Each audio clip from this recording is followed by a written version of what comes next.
This year marks a significant shift in the Central Bank of Egypt's monetary policy as it moves from a prolonged phase of tightening to gradual easing cycle. Since April, the CBE has reduced interest rates by cumulative 5.25% across three meetings, the first such sequence since November 2020. The cycle began with 2.25% cut in April, followed by 1% reduction in May, and further 2% cut last Thursday. The shift comes against the backdrop of a sustained slowdown in inflation. Annual headline inflation eased to 13.9% in July 2025, down from 14.9% in June, while core inflation remained broadly stable at 11.6% compared with 11.4% a month earlier.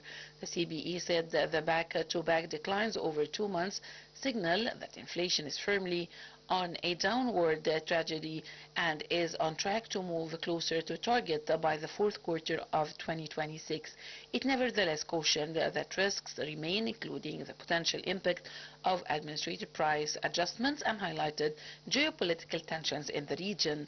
Early signs suggest that the easing cycle is already filtering into markets.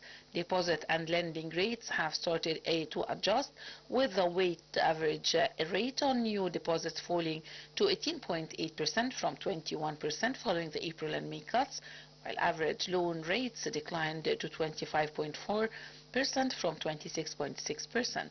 The CBE noted that these movements indicate the initial pass-through of policy rate changes to the banking sector.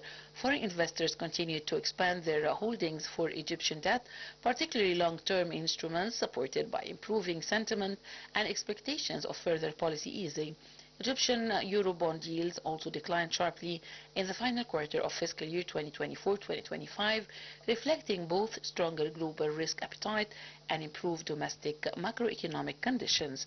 The CBE observed that Egypt's yield curve began to normalize in the same period, coinciding with the start of monetary easing. The spread between 3 and 12-month tenders narrowed to 192 basis points compared with 282 previously, while the gap between 12 months and 3-year yields contracted to 155 basis points from 359.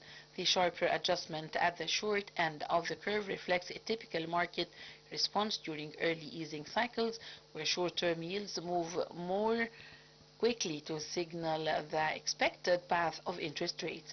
The Ministry of Finance has moved to take advantage of lower yields by adjusting its debt issuance strategy. In the final quarter of fiscal year 2024-2025, it reintroduced the 5-year fixed-rate bonds while continuing to issue 3- and 5-year floating-rate notes. The shift aims to extend the average maturity of public debt and reduce refinancing risks, aligning with the government's broader debt management objectives. With inflation showing signs of moderation, market rates adjusting, and investors gaining confidence, the CBE's easing cycle represents a clear turning point in monetary policy, one that policymakers hopes will support growth momentum without jeopardizing the path towards medium-term price stability.